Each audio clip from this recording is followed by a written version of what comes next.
Eu não escutei. Ah, agora foi. Tá, não escutei o barulhinho. Ô, desgraça. Tá. Ixi, é verdade. Agora como é que eu vou fazer pra pôr o pessoal pra dentro com a tela cheia? Não sei como é que eu vou fazer isso. Ah, vou deixar assim, se acho que Deus quiser.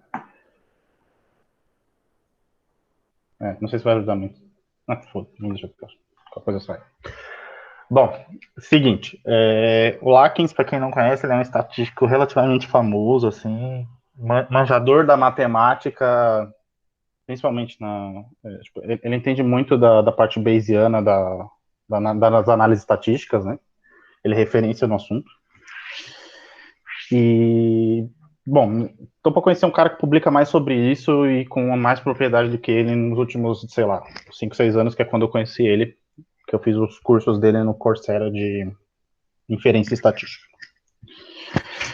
E, e um tema que tem sido abordado muito nos últimos anos, tipo assim, ele é uma crise dos cientistas desde que ciência existe, baseada em estatística, vamos colocar assim. Ele é uma crise dos cientistas, mas ela tem se tornado um problema ultimamente, que é o tal do como é que eu justifico para a revista que eu estou tentando publicar o tamanho do N que eu tenho. E aí, tipo, porque até então isso era um pouco não, completamente não discutido. O que o cara sugeria, você aceitava, porque até então a ciência ela estava construindo conhecimento e a opção que tinha era confiar no cara. E aí ele traz dentro desse paper 6 propostas de como justificar o tamanho do seu N amostral, no caso, né? E aí algumas vão se diferenciar porque são antes de iniciar tudo, outras depois, ou outras talvez nunca. Então vamos lá. Então a gente tem que lembrar primeiro que a amostra nunca é população, e lembrar isso é importante porque o primeiro caso que a gente vai abordar já fala um pouco de como isso às vezes pode ser até inclusive confundido. Então a amostra é obrigatoriamente uma estratificação da população. E, e não necessariamente representativa dela, vale ser mencionado. Você pode fazer uma amostra dessa população que saiu desse grupo original que ele tem uma característica comum, mas ainda assim você pode dar o azar de selecionar ao acaso pessoas dentro dessa população que são mais desviantes da média do que o esperado, e aí você acaba achando efeito nenhum, porque você deu literalmente azar. Mas faz parte. Isso não é o que vai ser abordado aqui agora, é só um disclaimerzinho mesmo. Então, para justificar o seu N, seja ele qual for, ele traz essas 6 opçõezinhas aqui, que ele coloca na tabela 1, mas que ele descreve ao longo do artigo e que eu vou mostrar no próximo slide. Então, a primeira que ele aborda é essa medida de toda a população. Então, o que, que ele está falando? É a ideia de que eu tenho populações que são, por definições, tão pequenas que eu consigo saber todos os indivíduos que pertencem a ela. E por saber todos os indivíduos, eu potencialmente ou possivelmente conseguiria coletar todos eles. Então, a ideia de que eu tenho desvio padrão da amostra, eu tenho intervalo de confiança da amostra, eu tenho taxa de erro da amostra, isso tudo desaparece, porque na realidade eu não estou medindo algo e tenho que inferir o erro de qual a distância entre essa amostra que eu tenho e a população, porque ambos são a mesma coisa. E mas um exemplo que ele usa, por exemplo, eu estudo atletas de elite. Ele fala no artigo. E aí, quantos atletas de elite objetivamente eu tenho no mundo em X esporte? Sei lá. Quantos Usain Bolts eu tenho no mundo? 6, vamos chutar um valor aí. Então, esse é um número objetivo que eu sei o valor. Eu não estou inferindo isso. Eu sei que, tipo, sei lá, tem 5, 6 caras no mundo que são os melhores nisso. E o meu objetivo é estudar esses 6 caras. Então, a minha população ela é restrita, ela continua tendo características únicas e eu possivelmente conseguiria atingir todos eles se fosse o caso. Mas então fazer cálculo de erro, de ou até mesmo de poder, não faz sentido nesse tipo de caso. Mas tem um segundo caso que é muito parecido, que é o que de fato ele está querendo comentar nesse tópico, que é o caso de, por exemplo, eu tenho uma estimativa muito boa do que é essa população, mas ninguém sentou para medir, vamos chamar assim. Então, eu poderia falar assim, eu vou medir que ele fala, né? Eu vou medir os 100 melhores atletas em determinado esporte porque eu quero investigar, por exemplo, performance deles. Mas eu fiz arbitrariamente uma escolha que determina que são os primeiros 100, mas essa amostra poderia ser maior ou menor com base naquilo que eu acho do que é um atleta de performance, por exemplo.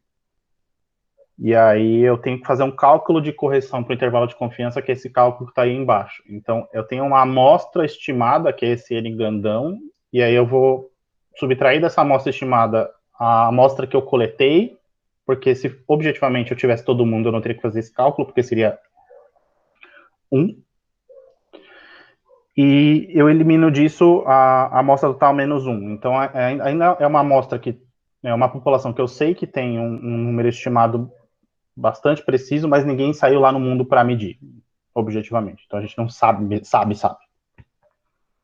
Então, essa é uma forma de você justificar o seu N, por exemplo. Ou então, eu vou usar o meu mestrado como exemplo. Eu estudei disléxicos que tem uma X porcentagem na população. Mas aí, na realidade, eu não estava estudando só disléxico, eu estava estudando disléxico adulto. Aí, disléxico adulto já é outra porcentagem. Aí, eu estou estudando disléxico adulto com ensino superior completo. Aí é uma outra porcentagem da população, já que a gente está falando. Mas é esses caras e ele não pode ter comorbidade nenhuma, já é outra população. Então, o meu objetivo de estudo ele é tão restritivo, às vezes, que eu chego numa população real que é atingível. Mas eu estimo, com base nas porcentagens no que eu tenho de censo, que, sei lá, tem 100 disléxicos com todas as características que eu estimei para o meu estudo. Mas isso é uma estimativa boa, mas ainda assim é só uma estimativa. Pode ser que tenham 102 e eu nunca vou saber. Então, para isso que você faz esse cálculo na hora de você fazer um cálculo de intervalo de confiança baseado no tamanho amostral de uma amostra que é plausível, vamos chamar assim. E aí você justifica para o seu editor que, olha, na realidade, isso está bem próximo da realidade. E esse aqui é um número que eu vou obter, com base nessa equação, é um número que eu posso estimar para ele que, isso aqui é o intervalo de confiança de uma população estimável. Aí o segundo problema que ele traz na hora de você falar assim, olha, eu vou justificar para o meu editor que eu tive um problema de recursos, ou eu tive que priorizar certos tipos de recurso para poder fazer efetivamente a obtenção do meu dado. E aí, esse recurso, quando vem em mente, geralmente a gente está falando de dinheiro, mas aí ele fala, tem outras coisas que também são finitas que você deveria se importar. Porque, bem ou mal, seu editor também é um cientista, e você explicar para ele que, olha, eu até poder, sei lá, eu fiz o cálculo de poder e eu estimei que o N ideal para eu coletar de pessoas dessa população imaginária do meu estudo seria 100. Mas eu tô o cara foi lá e coletou 80, por exemplo. E aí ele pergunta assim, tá, mas por que você não coletou esses outros 20, considerando que o cálculo de poder que você tem, a estimativa de poder que você tem, me diz que 100 seria o ideal?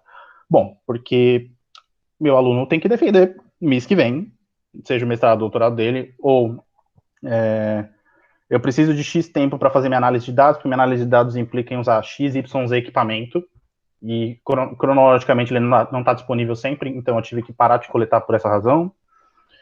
Ou eu não tenho pessoal disponível para isso, então, tipo, eu não posso deslocar minha equipe inteira para fazer coleta de dados para chegar nesse N amostral ideal, vamos chamar assim.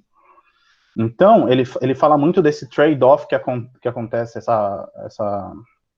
eu não sei como é que fica em português trade-off agora, gente. Essa troca, vamos colocar assim, entre o N. É possível de ser feito? É possível de ser feito, mas eu deveria fazer isso? Essa eu acho que é a melhor descrição. Então, eu poderia coletar mais, mas eu optei não coletar mais porque não tinha mais grana, ou porque eu precisava colocar essa grana em outro lugar. Ou eu não coletei mais porque eu poderia investir esse tempo, mas o trabalho final não ia sair do jeito que eu queria. Ou eu poderia coletar mais, mas o equipamento não estava disponível, e aí eu teria que tirar esse equipamento de outra pesquisa para poder terminar minha coleta. Ou, eu poderia deslocar o pessoal todo dos meus alunos para fazer isso, mas eu ia comprometer todos os outros projetos que tem em andamento. Então, isso eu acho que ele até fala um pouco mais direcionado para esses caras que são chefes de departamento mesmo, que bem ou mal é esse cara que vai fazer essa decisão de gestão, essa decisão de, olha, no macrocosmo do laboratório, eu achei mais importante. Você está escutando todo esse barulho no fundo? Desculpa perguntar. E ninguém respondeu. Uma conversinha no fundo? Conversinha. Ouvindo. Mas não atrapalha nada, não. Tá bom. Então vamos lá. Então, no macrocosmo do laboratório, você vai ver isso aqui. Então, o que é essa curva à direita, né? É a ideia de que nem sempre atingir, ela flutua em relação ao valor da informação, no sentido de que ter uma amostra maior é sempre mais legal. É sempre melhor ter mais dados. Porque ter mais dado implica num reflexo melhor do que essa população é do real fenômeno, ou do verdadeiro fenômeno, sei lá. Só que a curva, ela se deforma com base no fato de que ter sempre mais dado é mais legal, mas nem sempre é o mais plausível, é o mais fazível. Então, porque às vezes você tem que fazer outras escolhas, porque o mundo real não se baseia em o cientista pode fazer só o que ele quer. Então, essa é uma forma boa de justificar para o seu revisor que, olha, eu coletei, por exemplo, na minha pesquisa, eu coletei 29 por grupo. Poxa, por que você não coletou 30? Porque, bem, mestrado tem um tempo, sabe? Então, essa seria uma forma boa. Uma outra forma boa de você justificar o seu N amostral é você fazendo uma análise de poder a priori. Então, a ideia é o seguinte, olha, eu estou no meu início da minha pesquisa, ou antes de iniciar a pesquisa, antes mesmo de eu estipular qualquer estimativa real do que eu preciso, eu chego e falo assim, tá, então eu vou fazer engenharia reversa. Ao invés de eu estimar o tamanho da população baseada na pergunta, vamos chamar assim, eu vou estimar o tamanho do N amostral que eu quero baseado nos valores estatísticos pré-fixados. Então, se eu já sei o alfa que eu quero, o tipo 1, o erro tipo 1 que eu estou disposto a aceitar, o erro tipo 2 que eu estou disposto a aceitar, e eu sei o tamanho do efeito mínimo, vamos chamar assim, que eu estou disposto a aceitar, eu consigo fazer engenharia reversa nisso e falar assim, olha, para atender a esses 3 critérios, você tem que ter um N mínimo de tanto. E aí, com base nessa estimativa, é que tem essa tabela com a curva do tamanho da amostra versus o poder. E meu cachorro tá chorando agora porque ele quer sair. E aí alguém entrou na sala também para ajudar. Peraí. Cadê? Certo. Então, vou voltar aqui. Onde estava eu? Eu vou deixar assim porque é mais fácil, tá? Ou não, também, tanto faz. Bom, enfim. Onde eu estava? Então, você faz a estimativa de forma reversa. Então, você prefixa os valores estatísticos que você considera aceitáveis, e aí você estima com base nisso um N mínimo para atingir esses valores. Aí essa curva, considerando o tamanho do poder e o tamanho da amostra, ela tem essa característica ascendente, mas ela é... Como é que fala? Quando o crescimento ele não é exponencial, ele vai nivelando. Aqui mais para frente aqui não tem. No paper que eu mandei, que era para da semana passada, ele tem a tabela completa. E aí essa curva ela segue assim ascendente, mas daqui para frente ela basicamente se estabiliza. Daqui para aqui, esse trecho. Então, mesmo quando você está estimando um valor de poder muito alto, eu quero um poder de 0,90 pelo menos. Então, depois de 100, de um N amostral de 100, dependendo do tipo de população que você está estudando, considerando que não seja uma população muito pequena, né? Ou com sujeitos muito raros, sei lá. A partir de 100, talvez você não ganhe muita coisa em poder, mesmo aumentando drasticamente o tamanho da amostra. Então, de novo, é o tal do trade-off, é o tal da troca. Você tem que escolher, às vezes, o que você vai dar prioridade. Se você quer dar prioridade para o tamanho do poder fixo que você quer estipular, ou se você quer, ou de saída você quer estipular o tamanho da amostra, e aí você tem o trade-off de você tem uma queda no poder que você pode obter, né? Vale ser mencionado. Então, assim, por exemplo, eu tenho uma população, vai ser muito complicado, eu vou coletar 30 sujeitos por grupo. Então, a estimativa que você vai ter de poder é de 0,50. Em algumas áreas isso é extremamente aceitável, em outras talvez não.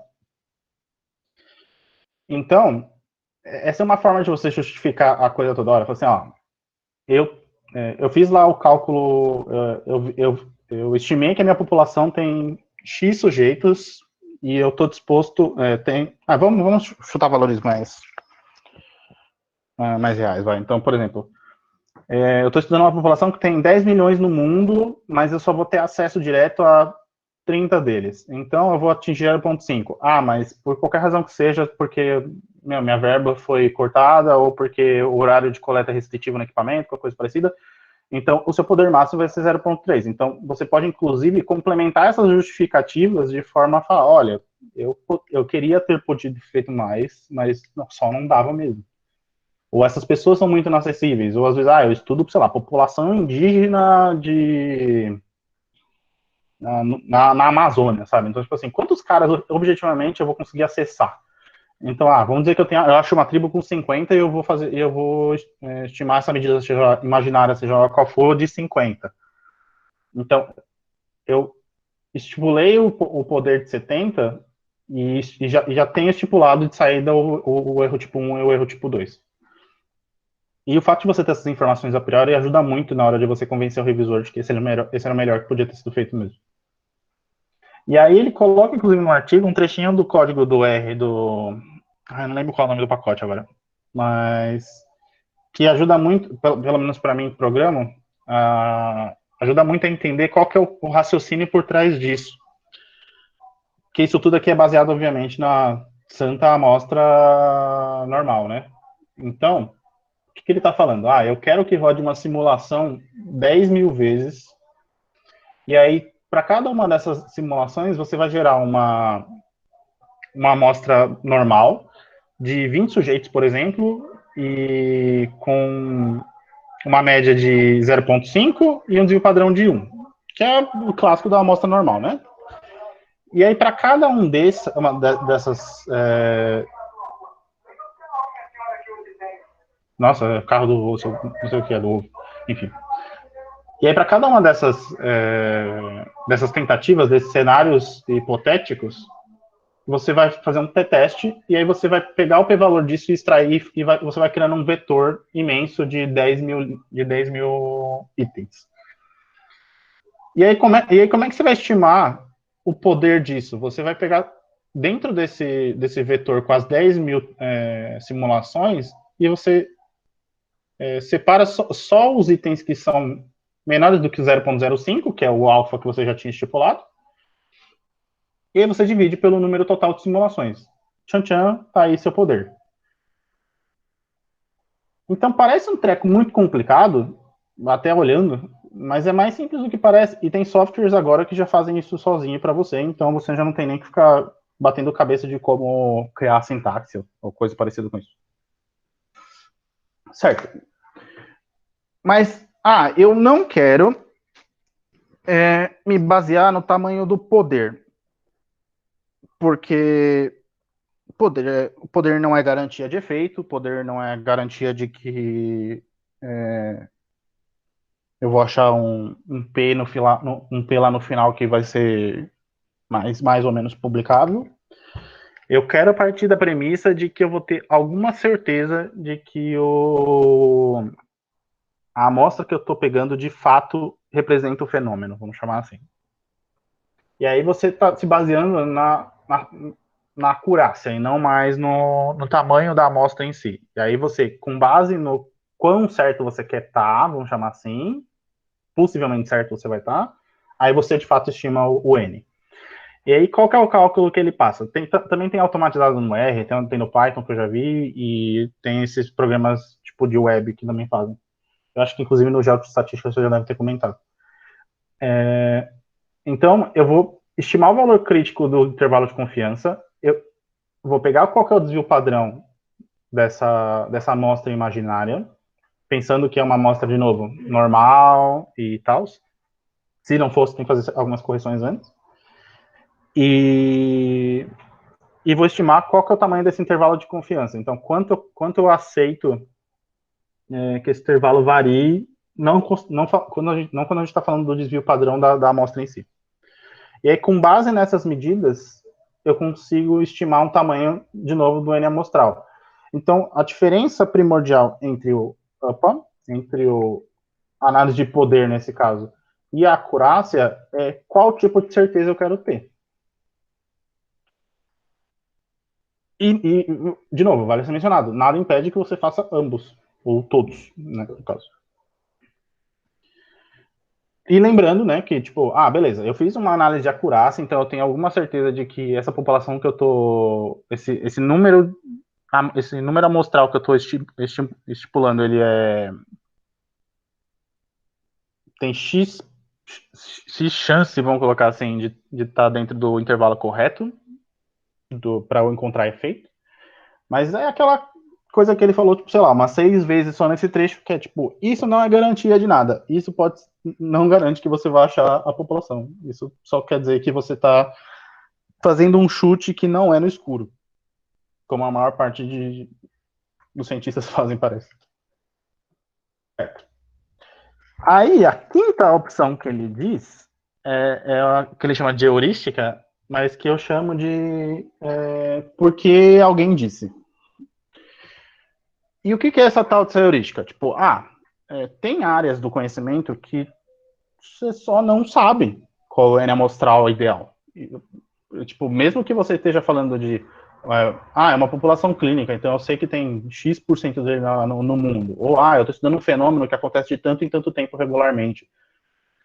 Ainda assim, você não tem certeza de qual o N ideal ou adequado, vamos chamar assim. E aí, com base na tentativa a erro e no dia a dia tal, as pessoas vão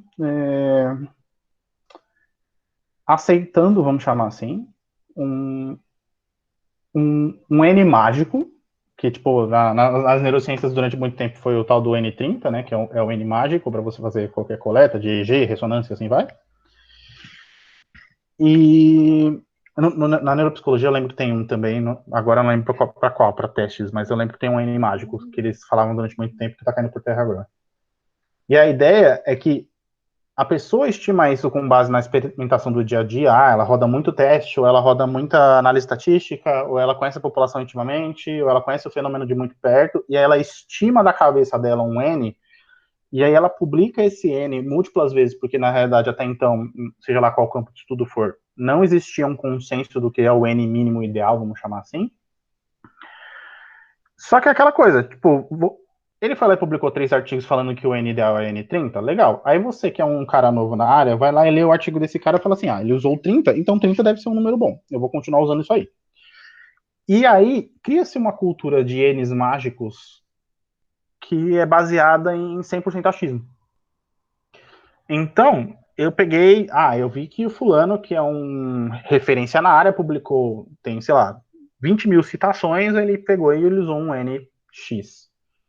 Só que no paper do cara mesmo, no original, não tem justificativa nenhuma do porquê que ele fez isso. Então você, na realidade, você está comprando a figura de autoridade do cara e usando isso como justificativa como N amostral. Sendo que, às vezes, a pequena variação que existe do experimento original para o seu, ou às vezes o fato de certas tecnologias terem evoluído, ou às vezes o fato do tempo ter passado e essa população ter mudado em relação à sociedade no geral, vamos chamar assim, pode já fazer aquele N não servir para nada. E aí, e daí surge, inclusive, um problema que é o problema de replicabilidade, porque na realidade você não está estimando com base na sua pergunta de fato, você não está estimando o seu N amostral com base no seu problema, vamos chamar assim. você está estimando isso com base numa coisa que foi feita uma vez e nunca foi replicada, talvez. E talvez nunca vá ser. E aí, isso vira um baita problema. Então, tipo, uma coisa é você fazer isso quando, tipo, existe 2 artigos publicados no assunto e você não tem como estimar que população é essa. E aí você usa a figura a palavra da autoridade no assunto como referência, mas ainda assim, a partir do momento que você já fez algum estudo sobre o assunto, você deveria fazer algum cálculo amostral, justamente para trazer clareza para o campo. Senão fica nesse limbo de eu copiei de fulano, eu copiei de fulano, copiei de fulano, e no final das contas ninguém sabe por que é feito daquele jeito. E recentemente comigo aconteceu isso, inclusive. Tipo, eu estava ajudando uma pesquisadora a montar um experimento, e eu perguntei para ela assim, tá, mas qual que é o intervalo de tempo que a gente vai usar no estímulo? Aí ela falou assim, não sei. Ela falou assim, tá, mas você sabe então, por exemplo, quantos estímulos a gente vai pôr? Não, também não sei. Pega o valor do paper do fulano. Aí eu, tá. Aí eu fui lá no paper do fulano, aí fulano fala, eu estou usando isso por causa de ciclano. Aí eu fui, de paper em paper, eu fui 6 papers na história para chegar no fim lá e o cara falou assim, eu estou estimando isso aqui com base no que eu acho que é o fenômeno. Bom, está errado. E no final das contas, tipo, 40 anos depois, a pessoa tava falando para copiar um bagulho que ela também não sabe se é o ideal. E Bruce, eu posso fazer uma contribuição ou você prefere fazer tudo e depois... Nem é uma pergunta, é só uma contribuição sobre isso mesmo, esse assunto. Pode falar, por favor. Não, é que você falou, eu lembro de uma palestra que eu assisti, TED Talk e tal, por exemplo, da Suzana Herculano, sabe? Que ela diz, né, que ela sempre leu nos livros, o cérebro tem 100 bilhões de neurônios. Sim. Aí ela lê no livro, de novo, tem 100 bilhões. Aí ela fala, tudo bem, um repete o outro, mas nunca ninguém mostrou o método de como que eles contaram isso. Aí ela falou, eu vou desenvolver. Aí ela desenvolveu e aí na contagem que ela fez, o método dela dá 86 bilhões. Então é um pouco 83, né? Acho que acho que 86, agora. Pelo que ela fala, 86. Mas assim, vamos supor, acho que pega bem esse ponto, que é um fulano disse, aí os outros ciclanos vão repetir, mas ninguém vai contrariar ou duvidar ou questionar esse primeiro fulano que disse, isso só vai passado para frente, né? E aí, de fato, alguém se incomodou como ela se incomodou, e quando ela fez o método dela, ela já achou outra coisa. Sim, sim. Não, mas eu acho que vai além. Eu acho que você pode ser justo e falar assim, olha, eu copiei de fulano porque ele falou que o N30 era o ideal. Mas eu sou um cara que sou crítico, eu tenho um pingo de entendimento de estatística, sei lá, então eu acho que é importante a gente botar isso à prova. Então, você estipulou que você ia coletar 30, mas você pode coletar 40, por qualquer razão que seja. E aí você pode rodar simulações com 10, 20, 30, 40 e ver se de fato muda muito qual que é o tamanho do efeito que você consegue, ou o tamanho do P que você consegue, sei lá. E aí você pode inclusive usar isso, porque olha, eu usei o N do fulano, mas eu rodei simulações aqui com às vezes menos, às vezes um pouco mais, e eu vi que melhora muito ou piora muito. Então, talvez o adequado seja Y. E é o que bem ou mal o fulano fez. Então, tipo assim, eu acho inclusive meio criminoso aquele livro que os caras, o nome era 100 bilhões de neurônios, aí, tipo, saiu a pesquisa mostrando que era menos, aí ele só adicionou um ponto de interrogação no título, e como se alguém fosse, tipo, inferir que aquilo estava obrigatoriamente revisado, vamos chamar assim, né? Então, é um problema. Eu acho que o ideal é você tirar dessa estimativa que é baseada em heurística, que é baseada em achismo, vamos chamar assim, e você usar isso como uma oportunidade para criar uma estimativa real. Isso eu acho que é o mais legal, assim. Eu acho que dá para tirar alguma coisa de útil disso. E, bom, essa foi a quinta, e a sexta e última, que eu acho que é a mais legal de todas, porque envolve um tipo de coisa que geralmente cientista no dia a dia não faz, que é falar, eu não sei, eu não tenho ideia, eu não fiz isso, eu não tenho ideia, eu não sabia que eu tinha que calcular a N amostral, eu só fui coletando e esse foi o tanto que eu cheguei. E aí, tipo, tá, mas por que você coletou esse tanto? Não sei, eu não sabia que tinha que fazer esse tipo de coisa. E aí, o Lakins no próprio paper fala, tá, é melhor você ser honesto nessa hora e chegar pro cara, pro seu revisor e falar, eu não fiz cálculo amostral porque eu nem sabia o que era isso, do que você inventar alguma história maluca para justificar isso.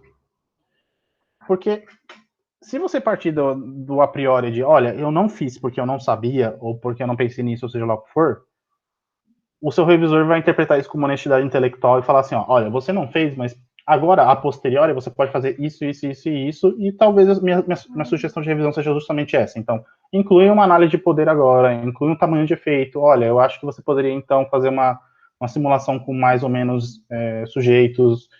Ou, olha, considerando que você não fez a análise de N amostral antes, talvez seja bom você mudar o modelo estatístico que você está usando agora. Então, assim, ou um exemplo que foi tipo, recente, por exemplo, eu fiz uma coleta de dado comportamental aí de quilo, e eu fiquei. E tem essa noia em alguns cientistas de vamos continuar coletando até chegar no momento em que a curva do dado seja normal. Só que tem curvas que não são normais, ponto. Então você continuar coletando não vai chegar nunca lá. E aí você talvez, inclusive esses cálculos de N amostral são baseados nessa curva normal, e aí você tem que adaptar algumas coisas. Então, talvez ser honesto seria até melhor, porque o cara fala assim, você não fez cálculo de N amostral? Mas esse fenômeno que você está estudando, ele não é normal, então talvez você tenha que levar X, Y e Z em consideração na hora de fazer o cálculo. Ou talvez você precise de tal informação extra na hora de fazer o cálculo. E do tamanho do poder, por exemplo. Então, nessa brincadeira, você acaba construindo um ambiente mais construtivo, onde agora você sabe de uma informação que você não sabia antes, e o seu revisor entende que você é justo o suficiente para admitir que você não é perfeito, vamos chamar assim. E é isso. Esse é o resumo do resumo do resumo.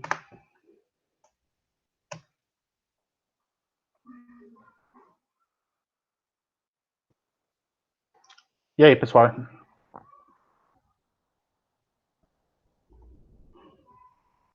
Gente, vocês estão vivos. Cara, eu fico pensando assim, Bruce, por exemplo, esse último eu até acho que é o mais justo mesmo.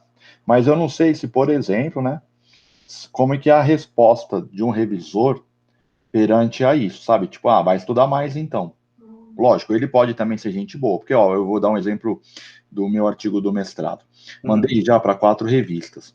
3 revistas só me responderam assim, olha, valeu por ter escolhido a gente, mas não vai virar aqui, né? Mas eu não tive revisão nenhuma, então quer dizer assim, eu não sei o que tá ruim, o que tá bom, não sei nada. A última revista negou também, mas aí eu achei que foi legal, por quê? Porque 2 revisores deram pareceres dele. Um deu muitas ideias. Falou, leia esse paper, ele vai te ajudar. Aqui você coloca isso aqui de estatística, mas ficou estranho para mim. Então ele fez um calhamaço de sugestões do que ele acha que tá ruim, do que pode melhorar. Aí foi legal. Né? Mas aí eu fico pensando assim, beleza, você viu, eu mandei para 4 revistas, 3 só negaram. Esse é na 4ª que veio e deu uma luz. E aí vou poder, com a luz dele, ajudar um pouco a melhorar o trabalho. Mas a gente acha muito, eu acho, esses daí que só negam sem poder te ajudar também, sabe?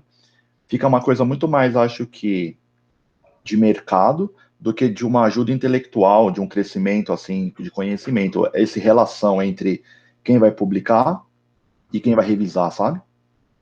Sim, não, eu concordo. É que assim, tem vários problemas nisso aí, né? Então, por exemplo, ele te negou porque era fora do escopo demais, ou ele negou porque ele achou que seu resultado não era bom o suficiente, sei lá, no resumo, ou tipo, eu não tenho como saber a priori, mas a ideia é que, considerando que é uma via de mão dupla e que entender a importância de N amostral pode ser uma falha cometida por ambas as pontas, tanto o autor quanto o revisor, no mundo ideal, o ideal é que seria que pelo menos um desses 2 elementos soubesse a importância de fazer um cálculo amostral e a importância e a relação disso com os outros valores estatísticos que vêm depois para você mostrar se aquilo teve efeito ou não. Então, se eu sou o autor e eu reporto N amostral porque eu sei a importância disso e o meu revisor não entende, ele provavelmente vai me perguntar o que é aquilo e para que serve. E aí, provavelmente, talvez, se ele for um ser humano que se importa com esse tipo de coisa, passar a perguntar para os outros também. Se eu sou o cara que eu não entendo nada disso e eu sou o revisor que entendo, a primeira pergunta que eu vou fazer é assim, legal, eu tô vendo aqui que você coletou X, mas com base em quê? Qual que é a estimativa que eu vou usar para entender se isso que você coletou é bom o suficiente ou não? Você fez cálculo amostral? Não fiz. Mas você não fez porque você estava com preguiça ou você não fez porque você não sabia que você tinha que fazer isso? Tem uma diferença imensa entre essas duas coisas. Mas é aquela coisa, a gente está partindo de um cenário ideal, obviamente, em que as duas pontas são pontas humildes o suficiente para entender que ninguém é obrigado a nada e que ninguém é perfeito e que às vezes você só não sabe as coisas. Então, isso não está incluso nessa, vamos chamar assim, nessa simulação, o revisor babaca que vai chegar e falar assim, ó, tô vendo aqui que você não fez cálculo de amostral, por que você não fez isso? Aí você fala, putz, porque eu não sabia. Poxa, você é um baita incompetente, né? Porque você não sabia que você tinha que fazer isso. O Bruce, e no nosso caso, por exemplo, quer dizer, no meu caso, por exemplo, a amostra é todas as crianças da escola que tem o TECLE assinado, tipo assim, não tem muita opção, né? Você fez com todo mundo ali que os pais assinaram o termo de consentimento, não é uma coisa aberta, eu sei, sim. Assim. Mas isso entraria na justificativa da restrição de recurso. Porque você tem que entender, por exemplo, ela é uma amostra limitada, no sentido de que ela é delimitada bonitinho, tipo, a escola tem de X crianças. E aí você pode calcular um N amostral a priori e falar assim, olha, com base na escola que tem... deixa eu ver a tabelinha aqui de novo para lembrar o número certinho para não falar bobagem. Mas vamos lá, eu sei que eu vou coletar 50 alunos dessa amostra porque eu estou disposto a ter um poder ali na casa dos 0,60, por exemplo. Partindo que você está fazendo a análise de poder a priori. Eu quero 60. Legal. Isso é o bom para a gente ter esse tamanho de poder. Mas eu tive 53 pais que assinaram TECLE. Meu, você vai fazer o quê? Torturar pai? Sabe? Então, assim, todas essas coisas, eu acho que assim, a mais comum no dia a dia, tipo, esses cálculos todos, eles ajudam você a embasar a justificativa, mas no final das contas, essa da restrição de recurso é a que você vai fazer mais. Porque é o que está mais fora do teu controle, na verdade, né? Então, você pode, eu acho que a melhor alternativa nesse caso seria ter feito uma análise a priori, aí você mostra, ó, na análise a priori era para eu ter feito tantos, mas o que eu consegui foi Y, por uma restrição que não foi minha, não foi escolha minha, se tivesse mais eu teria coletado mais. E aí o revisor não pode falar assim, vai lá e tortura pai, sabe? Entendi. Como também você pode, sei lá, aquilo que eu falei, você pode simular você coleta mais e você simula com vários tamanhos de N com base nessa amostra que você já tem. E aí você fala, olha, o ideal era que eu tivesse coletado 60, vai, para fazer esse 50 para ter esse poder de 0,60 aí. Mas eu percebi que eu fiz a análise estatística com 20, 30, 40, 50 e a variação entre eles não era tão significativa assim. Aí eu rodei depois, sei lá, um teste T para comparar. E então, eu ter tido 60 talvez não tivesse feito tanta diferença assim, sei lá. Entendi. Tá, legal. O que mais? Wander, me tira uma dúvida. Vocês chegaram a abordar isso no grupo de estatística, né? A questão do poder, né? Como fazer cálculo de poder no G-Power e tal. Cara, não falamos do G-Power porque no livro não fala, né? Mas falamos sim porque ela mostra como é que faz a conta, o que precisa estar na conta. Tá. Ela coloca ali que é o tamanho de efeito, ela coloca mais ou menos o que você colocou, né? Uhum. Mas ela vai colocando assim, o que você precisa para calcular o poder. Né? E aí é isso, nós temos o G-Power, né? Acho que até uma vez, acho que ele não está aqui, o Felipe, uma vez ele apresentou sobre tamanho de efeito, acho que era isso, porque, né, reportar tamanho de efeito, e ele fez aqui, né, uma simulação no G-Power sobre o poder, né? Eu acho que, por exemplo, talvez fosse uma boa, é que, por exemplo, eu só entendo disso no R, né? Então eu só saberia simular isso no R, não sei nos outros. Talvez pegar um dia e sentar com a galera, pegar uma reunião, tipo assim, não para efetivamente dar aula, nada do tipo, mas falar assim, ó, tá, vamos aqui sentar e fazer um cálculo de poder a priori, por exemplo, um cálculo de N amostral a priori, partindo do princípio que a sua pesquisa nunca começou, sei lá, só pra gente aprender a fazer, sabe? Qual que é a sua população? Qual que é a estimativa dela no mundo, ou na região, sei lá, tipo, ela é uma população delimitada ou não? E tem alguma descrição de erro da margem de erro que se trabalha nos papers? E aí, com base nisso, fazer um cálculo de N amostral, só para a pessoa ter em mente mais ou menos qual que seria o esperado, vamos chamar assim. Porque, pelo menos, eu tô falando da boca para fora, 100% da boca para fora, e talvez eu deveria até parar de gravar por causa disso agora.